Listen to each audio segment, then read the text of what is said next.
आपकी चर्चा में आपका स्वागत है। और एक बार फिर आज हम एक ख़ास मेहमान को लेकर आए हैं आपके लिए रोस्ट टॉक में।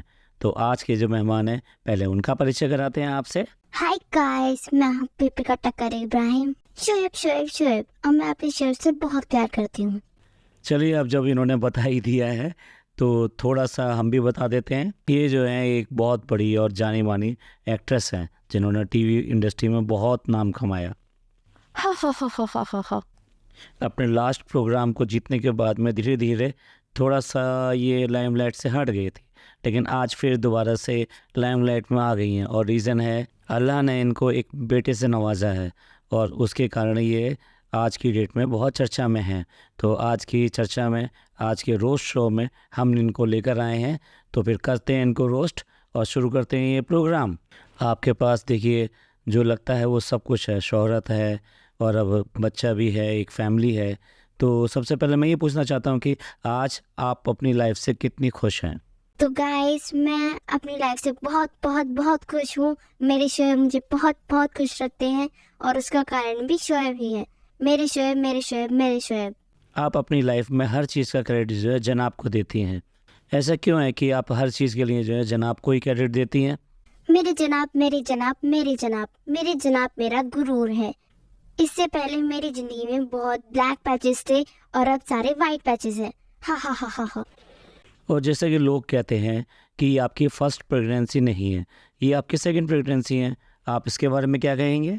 I pity you, I pity you, I pity you. No comments please. Next question. Ma'am, ऐसा क्यों है कि आपके जो संबंध होते हैं, आपके जो रिलेशंस होते हैं वो स्टेबल नहीं होते? पहले स्टार्टिंग में आपकी कुछ मित्र हुआ करती थी, वो आज नहीं है। उसके बाद में आपने अपने मम्मी पापा को बताया कि उसके वो आपके साथ थे, और फिर बाद में आपने कहना शुरू कर दिया वो मेरे ब्लैक पैचेस थे। और उसके बाद में एक आप बड़े प्रोग्राम में गए, वहाँ आपको एक बहुत ही अच्छा भाई मिला, लेकिन वो भाई का भी आजकल पता नहीं है कि वो भाई है कहाँ। तो क्या बात है, आपके साथ में ये रिश्ते जो है कंटिन्यू नहीं रह पाते, या वो लोग अच्छे नहीं होते हैं?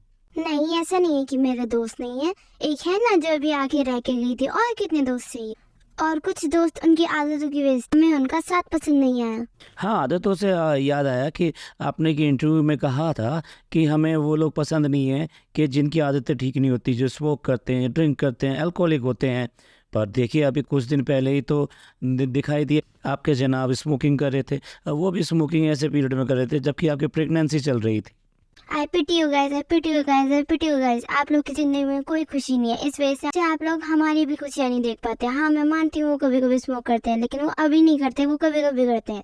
और गाइस, मेरे जनाब इतने अच्छे हैं कि उन्होंने उसके लिए सॉरी भी बोला है।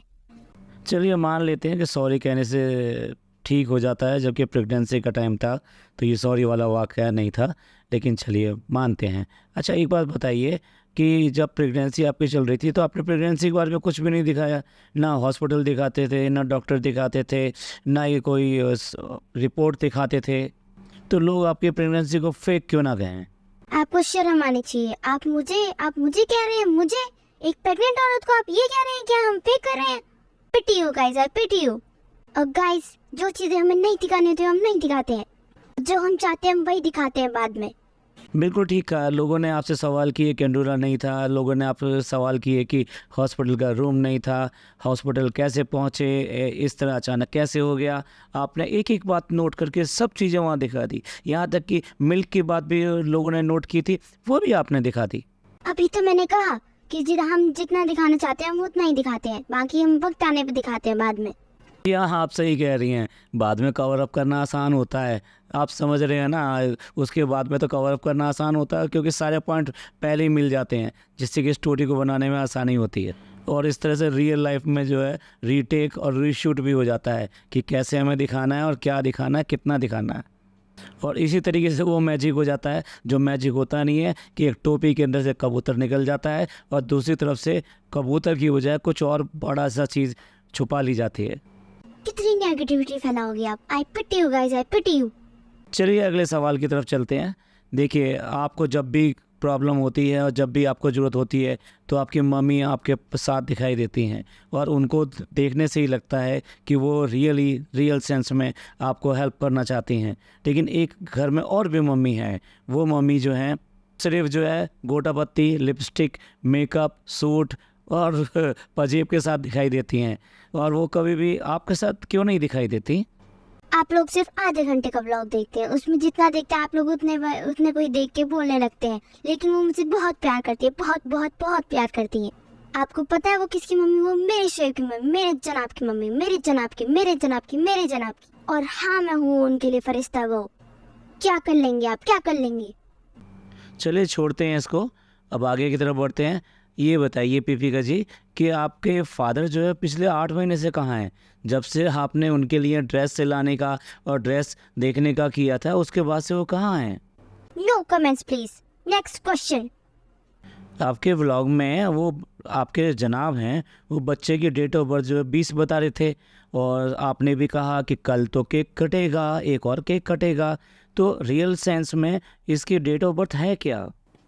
मेरे जनाब हैं। वो इतना काम करते हैं, वो इतना बिजी रहते हैं कि वो सारी चीजें भूल जाते हैं, तो उन्हें कभी कभी याद दिलाने के लिए मुझे बोलना पड़ता। आपकी लाइफ में कोई ऐसे जनाब नहीं है ना, इसलिए आप मेरे लिए नेगेटिविटी फैलाते। I pity you, I pity you, I pity you.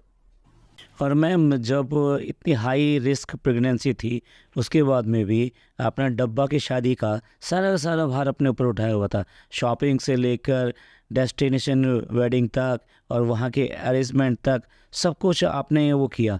क्या ऐसा इसलिए कर रही थी कि आप कोशिश कर रही थी कि सब कुछ प्रमोशन में जितना हो सके फ्री मिल जाए और आपका ये काम भी हो जाए? देखिए, आपको नहीं पता कि लोग हमें कितना एडमायर और प्यार करते हैं, तो अगर वो कुछ चीजें हमें फ्री में दे जाते हैं उससे आपको क्या। और रही बात कि मैंने इतना सारा काम कैसे कर लिया, तो वो तो मुझे सुपर वुमेन का टैग मिला हुआ ही है। हाँ, और आप लोगों ने सुना नहीं था कि मैं ओटी में भी चिल्ला रही थी, शोएब मैंने कहा था ना, शोएब मैंने कहा था ना बेबी बॉय होगा। आपने इससे पहले कभी सुना है कि किसी औरत ने ऐसे ओटी में चिल्ला चिल्ला के बोला हो कि बेबी बॉय होगा, बेबी बॉय होगा? क्योंकि मैं सुपर वुमेन हूँ। चलिए, अब जब आप यहाँ से रिलीज़ होंगी और बेटे के साथ में घर पहुँचेंगी, तो आपका घर तो अंडर कंस्ट्रक्शन है, तो वो तो सेफ़ नहीं है आपके लिए और बेटे के लिए। तो आप कहाँ रहेंगी? तो आप अंडर कंस्ट्रक्शन मकान में ही रहेंगी या फिर अम्मी के घर पे रहेंगी? कहाँ रहेंगी? अरे कैसी बात कर रहे हैं आप? मेरी ननद ने मेरे लिए इतना बड़ा बेडरूम खाली करा है ना, मैं वहाँ रहूंगी। चलिए, लास्ट सवाल जो काफ़ी लोग जो है पूछते हैं, आपने काफ़ी सर्च करके और मेहनत करके सभा के लिए बहुत सारी ड्रेसेस तैयार कराई थी, लेकिन जब शादी हुई तो उसके बाद में सभा ने इतने सारे शूट्स कराए, अपने ब्राइडल शूट्स कराए, ऐसा लगता था जैसे वो आपकी ड्रेसेस से खुश नहीं है। तो ऐसा क्यों था? और उसके बाद में उसने कोई आपके फेवर में आके कोई भी ऐसा ना वीडियो बनाई, ना ही कोई कमेंट किया, जबकि उस नेगेटिव कमेंट्स फ़नी के लिए जब नेगेटिव कमेंट्स आ रहे थे तब उसने आके सामने बोला था, लेकिन कुछ भी आपके बारे में उसने कोई भी कमेंट नहीं किया। ऐसा क्यों? कितनी नेगेटिविटी फैलाओगे आप लोग? अब बस करो गाइस, अब बस करो।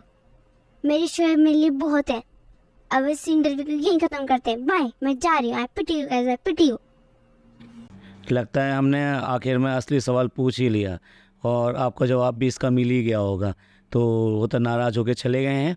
तो अब हम इसको यहीं ख़त्म करते हैं, इस पॉडकास्ट को। ये पॉडकास्ट आपको पसंद आया हो तो प्लीज़ लाइक कीजिए, सब्सक्राइब कीजिए और शेयर कीजिए, और खुश रहिए और सबको खुशियाँ बांटिए और अपने रिश्तों की ख्याल कीजिए, और वही ज़िंदगी की असली कुंजी हैं।